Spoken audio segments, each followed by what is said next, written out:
Warren Buffett, known today as the world's greatest investor. If you had put $1,000 in his investing company when he first initiated it, it would be worth over $17 million today. Now, how did Warren Buffett achieve such a high return? It all came through smart investing and sticking to some key investing principles. I'm going to let Warren Buffett show you them.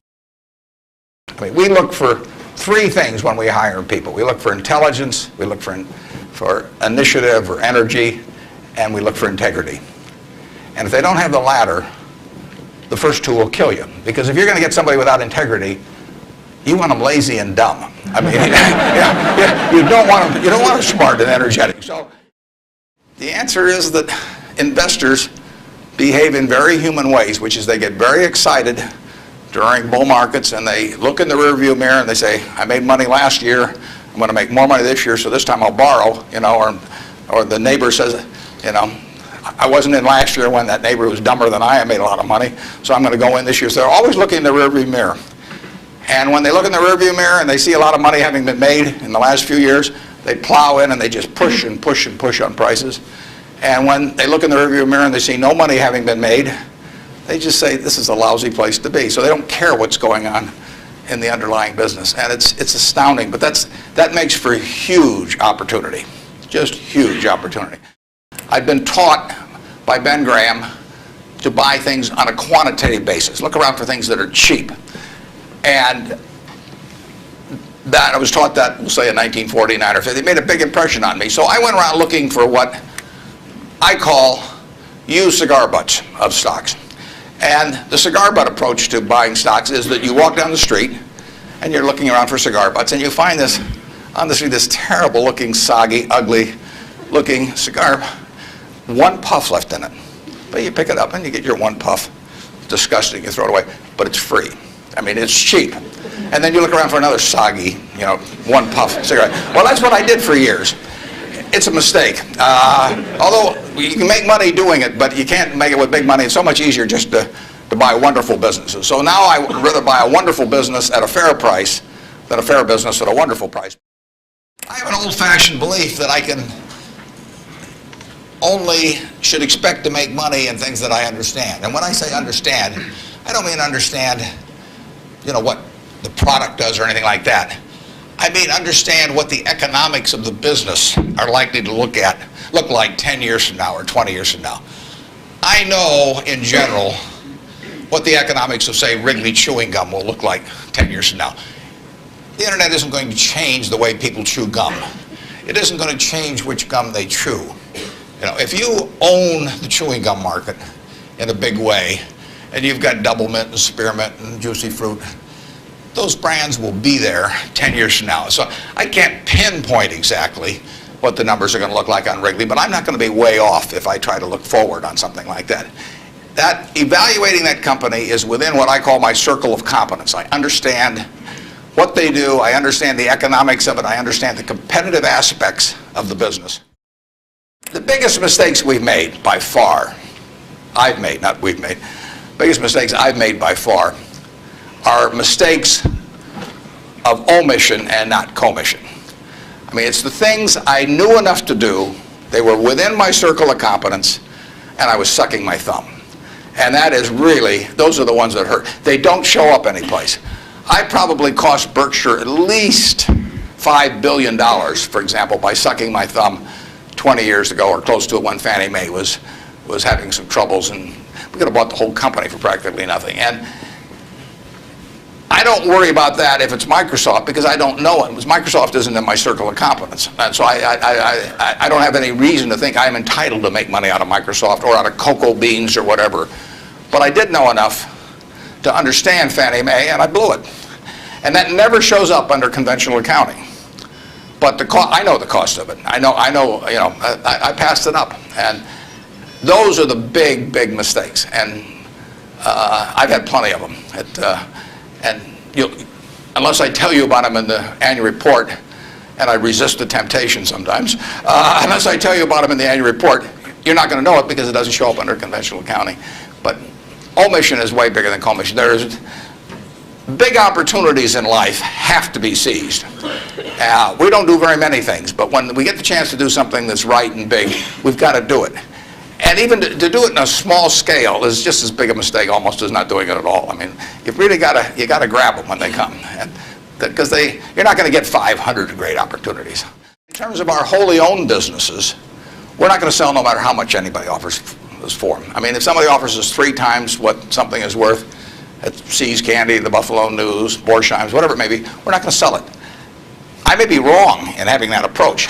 I know I'm not wrong if I owned 100% of Berkshire, because that's the way I want to live my life. I've got all the money I could possibly need. You know, it just amounts to a change in the newspaper story on my obituary and the amount of money that the foundation has. And to break off relationships with people I like and people that have joined me because they think it's a permanent home, to do that simply because somebody waves a big check at me would be like selling one of my children because somebody waved a big check. So I won't do that. And I want to tell my partners I won't do it so that they're not disappointed in me. More and more, with certain stocks, we've got that approach. Now, if we were chronically short of funds and had all kinds of opportunities coming, we might have a somewhat different approach. But our inclination is not to sell things unless we get really discouraged perhaps with the management, or we think the economic characteristics of the business change in a big way. I mean, and that happens.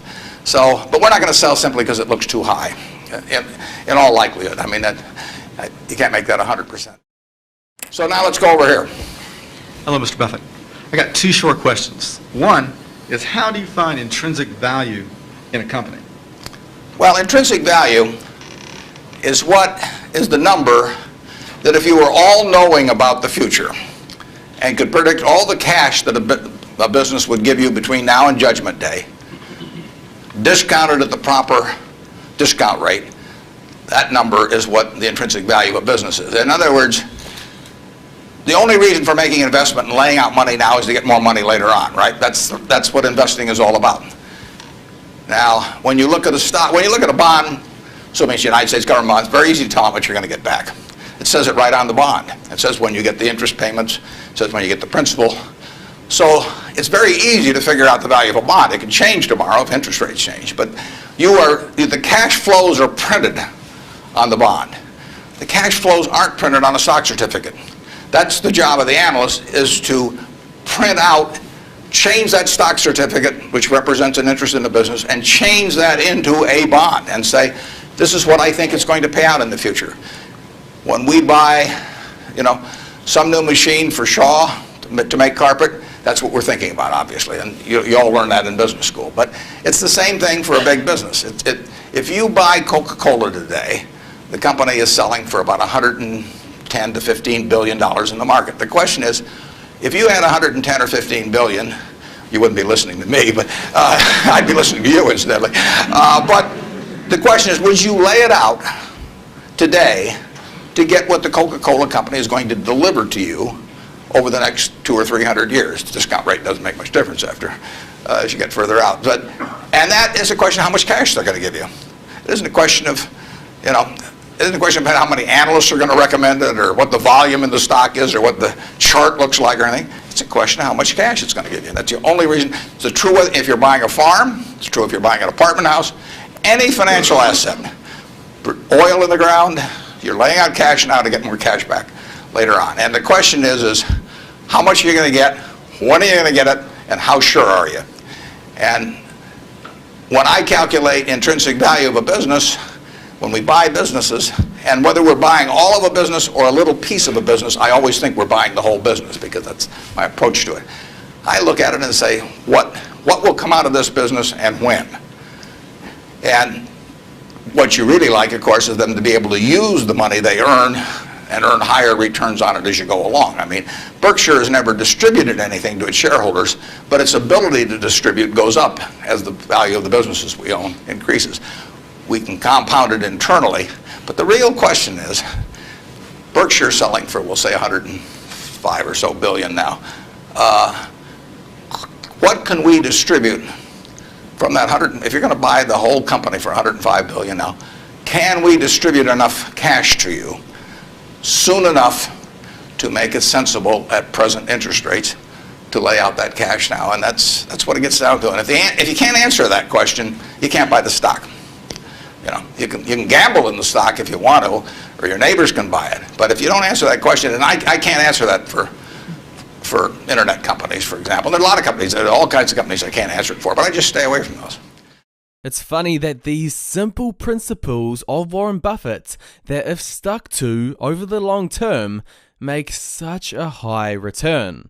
But that's the hard thing that so few investors are capable of, and that is being rational, sticking to these guidelines, and not giving in to our emotions. Few will be able to do so, but those few will be the ones who make the high returns.